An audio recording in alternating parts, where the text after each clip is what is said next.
بسم الله الرحمن الرحيم. Assalamualaikum warahmatullahi wabarakatuh. Alhamdulillah rabbil alamin. Wassalatu wassalamu ala ashrafil anbiya'i wal mursalin Sayyidina Muhammadin wa ala alihi wa ashabihi ajma'in. Jamaah rahimakumullah, memang berada di babak keempat dari 5 babak perjalanan sejarah umat Islam, merupakan situasi dan kondisi yang sangat berat. Sebab Nabi Muhammad SAW jelas tegas menyatakan bahwa babak keempat merupakan babak kepemimpinan mulkan jabriyah, para penguasa yang memaksakan kehendak mereka, mengabaikan kehendak Allah dan Rasulnya. Babak keempat ini merupakan babak paling kelam dalam perjalanan sejarah umat Islam. Di babak keempat ini, Allah Ta'ala mencabut hak kepemimpinan umat Islam atas umat manusia. Bahkan Allah serahkan kepemimpinan umat manusia kepada kaum kafir, khususnya al-Yahud wan Nasara, the Judeo-Christian Society, masyarakat Yahudi Nasrani Barat. Yang karenanya kita merasakan betapa kelamnya babak yang sedang kita jalani sekarang ini semenjak 101 tahun yang lalu, yaitu semenjak tahun 1342 Hijriah, 1924 Masehi. Tapi tentunya kita tetap optimis, sebab Nabi Muhammad SAW jelas mengatakan di dalam hadis tersebut bahwasanya babak keempat ini akan berlangsung selama masa yang Allah kehendaki, dan bila Allah sudah menghendaki, maka Allah juga akan mencabut berlakunya babak keempat ini. Thumma takunu khilafatan ala minhajin nubuwah. Kemudian akan datanglah babak terakhir, babak kelima, yaitu babak yang disebut Rasulullah SAW sebagai babak kekhalifahan yang selaras, sejalan, sesuai dengan manhaj kenabian dalam hal kepemimpinannya. Kita tidak tahu berapa lama lagi kita akan mengalami babak yang kelam ini, babak keempat ini. Tetapi kalau membaca sunnatullahnya, mengingat bahwa mereka yang memimpin dunia hari ini, kaum kafir ini, kaum elit global kafir ini, sudah semakin semena-mena, semakin zalim, memaksakan berbagai program-program kezaliman mereka, program kekufuran mereka. Maka ibarat Firaun, ketika dia sudah sampai ke puncak kekufurannya, dia berani-beraninya melaungkan pernyataan penuh kemusyrikan dan kekufuran, ana rabbukumul a'la, akulah Rabb kalian yang maha tinggi. Maka tidak lama setelah itu Allah pun takdirkan Firaun tenggelam dan menemui ajalnya, kematiannya di tengah Laut Merah. Nah, jadi saudaraku rahimakumullah, kita pun punya keyakinan yang serupa bahwa mereka yang memimpin dunia hari ini, kaum kufar yang membenci Islam, yang memusuhi Islam, mereka ini punya expired date. Mereka punya batas akhir kekuasaan, keleluasaan untuk bertingkah semena-mena, bertingkah zalim. Namun yang pasti, seiring dengan kita semakin mendekati babak ke-5, kita juga harus sadar bahwa fitnah akhir zaman ini akan kian memuncak sampai hadirnya lah puncak fitnah. Dan apa itu puncak fitnah? Dialah fitnah ad-Dajjal, yang diistilahkan oleh Nabi Muhammad SAW sebagai a'zamul fitnah, fitnah yang paling dahsyat. Dan tidak ada fitnah lebih dahsyat dari fitnah ad-Dajjal. Nah, sebuah hadis menyangkut alamatus sa'ah, tanda-tanda hari kiamat, menyebutkan sebagai berikut. Qala an-nabiy sallallahu alaihi wasallam, inna amamad dajjal sinina khudda'ah. Sesungguhnya menjelang keluarnya Dajjal akan ada tahun-tahun penuh tipu muslihat, penuh deception, yukadziba fiha as-sadiq wa yusaddiqa fiha al-kadzib, atau sebaliknya, atau kama qala Nabi sallallahu alaihi wasallam. Di masa tahun-tahun penuh tipu daya itu, penuh tipu muslihat itu, penuh deception itu, orang yang banyak berdusta, yakni para pendusta, akan dibenarkan. Dan sebaliknya, orang yang benar, orang yang jujur ucapan dan perilakunya akan didustakan. Nah, kita semakin hari semakin melihat kebenaran, validitas dari hadis Rasulullah SAW yang satu ini. Kita hidup dalam satu zaman di mana sistem yang berlaku di bawah kepemimpinan kaum kufar yang memusuhi Islam dan umat Islam ini menggunakan semua infra dan suprastruktur mereka untuk membolak-balikan segala sesuatu. Mereka akan menghiasi kedustaan dan para pembela kedustaan sedemikian rupa sehingga banyak orang yang terkecoh, tersihir, tertipu untuk memandang kedustaan dan para pembela kedustaan itu justru sebagai kebenaran dan para pembela kebenaran. Justru tampil sebagai kejujuran dan para pembela kejujuran. Sebaliknya, sistem dunia sekarang ini yang meminjam istilah Ahmad Thompson adalah sistem Dajjal ini justru memframe, ya, membuat menjadi celemongan, ya, menjadi terkotori, ya, sesuatu yang sesungguhnya kebenaran, kejujuran dan para pembela kebenaran dan kejujuran.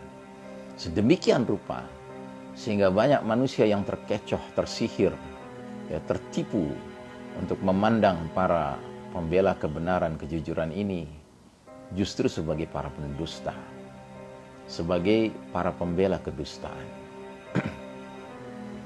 Seperti yang baru-baru ini kita catat, ya, kita semua prihatin dengan berita yang menguak, yang sengaja diungkap, ya, oleh sebuah media yang terkenal liberal dan sekuler mengenai sebuah lembaga filantropi Islam yang mana selama ini kita mempunyai penilaian yang cukup baik terhadap lembaga filantropi Islam tertentu ini. Dan kita melihat kiprahnya yang begitu dahsyat hampir di semua kasus-kasus bencana, ya, ketika baru awal terjadi sudah hadir perwakilan dari filantropi Islami ini.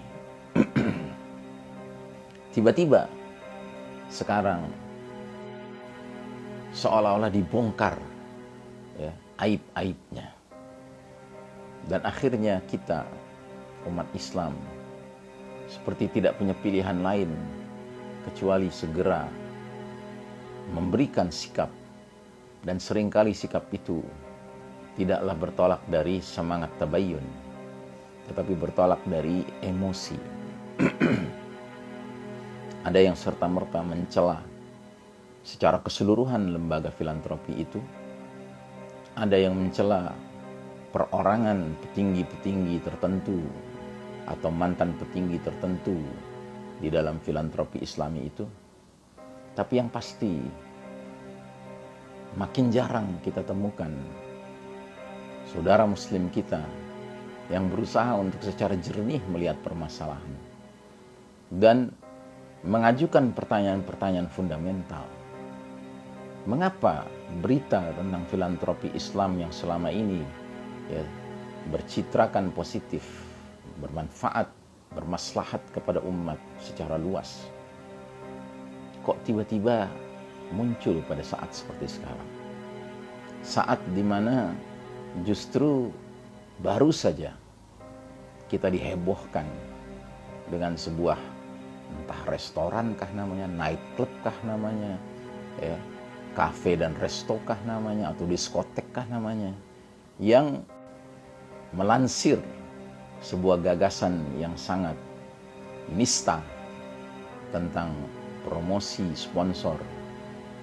Bolehnya siapapun yang datang sebagai konsumen ke tempat tersebut, asalkan bernama Muhammad atau Maria, dia berhak menerima satu botol khamr, satu botol minuman najis beralkohol. Yang ini heboh tentunya.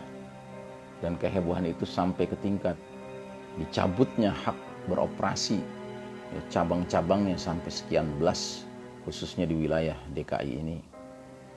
Dan ini bagi umat Islam tentunya cukup menghibur, tanda kutip. Cukup menimbulkan simpati, artinya rasa senang bahwa harus ada dan memang sudah terjadi ya, sebuah sanksi yang keras terhadap ya, entertainment atau tempat entertainment yang menebar maksiat mungkar ini, khamr ini. Begitu juga kenapa dia mesti muncul kasus filantropi Islam yang sebenarnya selama ini bercitra positif, tiba-tiba menjadi jatuh ya citranya. Pada saat-saat umat Islam sedang pergi haji dan saat-saat di mana umat Islam seperti ditutupi dengan realita, ada 10.000 kuota orang yang boleh haji dari Indonesia tidak bisa berangkat tanpa kejelasan sebab. Padahal pihak kerajaan Arab Saudi sudah mengizinkan tambahan 10.000 kuota itu. Apakah ini ada kaitan dengan sudah digunakannya uang yang disimpan selama ini sebagai uang muka dari para calon-calon haji itu?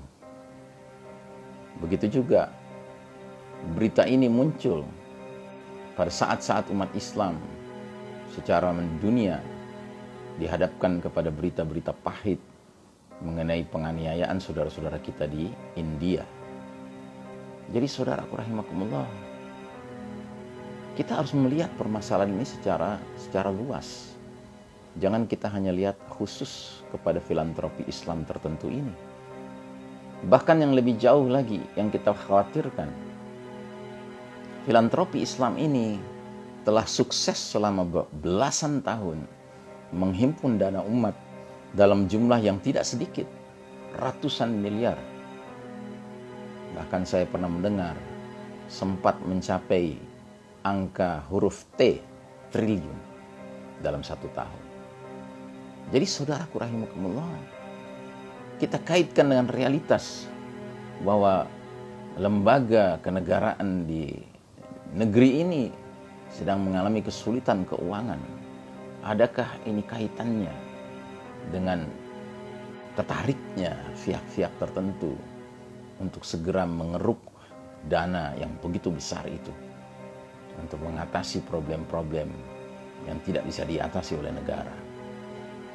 Jadi saudaraku rahimakumullah, sungguh inilah sesuai dengan apa kata Nabi, yusaddiqu fiha al-kadhib wa yukadzibu fiha as-sadiq. Menjelang Dajjal keluar, pendusta dihiasi sedemikian rupa sehingga orang memandangnya sebagai orang yang jujur. Sebaliknya, yang jujur dicoreng-moreng sedemikian rupa sehingga orang ramai-ramai memandangnya sebagai pendusta. Demi Allah, sebagai seorang muslim, apalagi sebagai seorang yang terlibat dalam dakwah, saya tidak rela adanya upaya kriminalisasi, upaya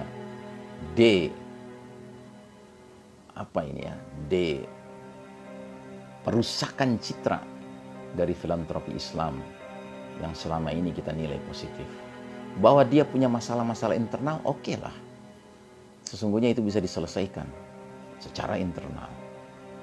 Tetapi yang pasti, kalau boleh menyarankan, marilah kita semua kaum muslimin mencoba menahan lisan kita, tidak memberikan komentar yang semakin ibarat menyiram bensin di tengah-tengah api yang sedang menyala ini. Karena kita tidak tahu keadaan sebenarnya, apa yang terjadi dalam rumah tangga filantropi Islam yang selama belasan tahun telah jelas memperlihatkan baktinya, maslahatnya, manfaatnya kepada umat ini. Bahwa dia perlu diperbaiki, ya tidak ada yang tidak perlu diperbaiki. Bahwa dia punya masalah, tidak ada yang tidak punya masalah. Tetapi yang jelas, jangan sampai ini dijadikan entry point oleh pihak-pihak tertentu untuk akhirnya melakukan perusakan citra kepada filantropi Islam lainnya. Dan yang lebih mengkhawatirkan, ketika kemudian ini dikait-kaitkan dengan din Allah Ta'ala, Islamnya itu sendiri. Kita tidak ingin apa-apa yang dilakukan oleh saudara-saudara kita yang sudah penuh dengan keikhlasan itu menjadi rusak hanya dikarenakan kita tidak mampu menahan diri kita, lisan kita, dari memberikan komentar-komentar yang tidak pada tempatnya terhadap sebuah permasalahan yang tidak sepenuhnya kita fahami. Mari kita tahan diri. Dan kepada saudara-saudara kita yang sudah beraktivitas di berbagai filantropi Islami lainnya, juga mari, kalau memang ada masukan-masukan yang ingin diberikan, jangan diungkap secara publik, tetapi sampaikanlah secara tertutup sesama filantropi Islam. Karena demi Allah, kita semua pada dasarnya sedang belajar. Dan yang namanya belajar, wajar ada jatuh bangun, itu biasa.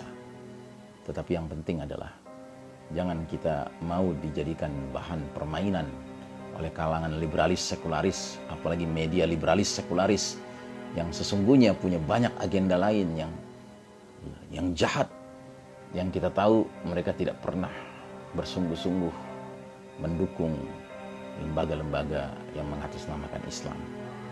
Justru mereka mencari-cari terus kesempatan untuk bagaimana caranya bisa merusak citra lembaga-lembaga yang mengatasnamakan Islam. Lembaga apapun, baik itu lembaga sosial, lembaga dakwah, lembaga pendidikan, lembaga filantropi. Ya. Tapi yang pasti saudaraku rahimakumullah, memang ini zamannya. Zaman di mana yang jujur, yang membela kejujuran, dicoreng-moreng sehingga orang menyangka dia adalah pembela kedustaan. Dan sebaliknya, inilah zaman di mana para pendusta dan para pembela kedustaan dihiasi sedemikian rupa sehingga orang banyak tertipu, terkecoh untuk kemudian rame-rame mendukungnya karena mengira dia adalah kebenaran, kejujuran dan pembela kebenaran, kejujuran. Padahal sebaliknya. Saudaraku rahimakumullah, Allahumma inni a'udzubika min adzabi jahannam wa min adzabil qabr wa min fitnatil mahya wal mamat wa min syarri fitnatil masihid dajjal. Ya Allah, aku berlindung kepada Engkau dari azab jahannam, dari azab kubur, dari fitnah kehidupan dan kematian, dan dari jahatnya, buruknya fitnah al-masihid dajjal. Termasuk ya Allah, kami berlindung kepada Engkau dari pengaruh buruk sistem dajjal, New World Order, Novus Ordo Seclorum, tatanan dunia baru yang memang para pendukungnya dari kalangan kufar, Hizbus Syaitan, pembela syaitan, sedang berusaha mengokohkan diri mereka dan merasa dikdaya dan merasa berkuasa penuh sehingga mengira merekalah Tuhan, merekalah penentu perjalanan dunia ini. Sebagaimana kita dengar juga seorang elit global belakangan ini berani-beraninya dia mengatakan bahwa pandemi ini akan berlangsung terus sampai tahun 2030. Siapa dia untuk berani mengatakan hal seperti itu? Memangnya dia penentu nasib umat manusia ke masa depan sampai waktu yang panjang 7 tahun ke depan. Demi Allah, kita tidak boleh percaya dengan ini, tetapi kita sadar bahwa memang mereka terkadang ketika sudah sedemikian self-confident-nya, demikian yakin dengan rencana-rencana mereka, mereka kemudian bertingkah tidak jauh dari tingkah mantan pemimpin mereka, yaitu Fir'aun, yang berani-beraninya mengatakan ana rabbukumul a'la, aku Rabb kalian yang maha tinggi. Mereka merasa diri mereka playing God, berperan sebagai Tuhan, bisa mengatur segala-galanya. Tidak.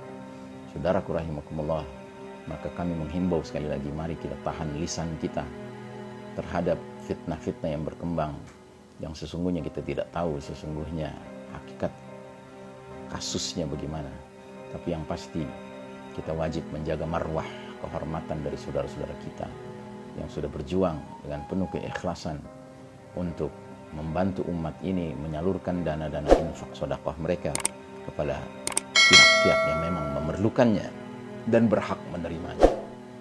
Wassallallahu ala nabiyyina Muhammadin wa ala alihi wa sahbihi ajma'in. Wassalamualaikum warahmatullahi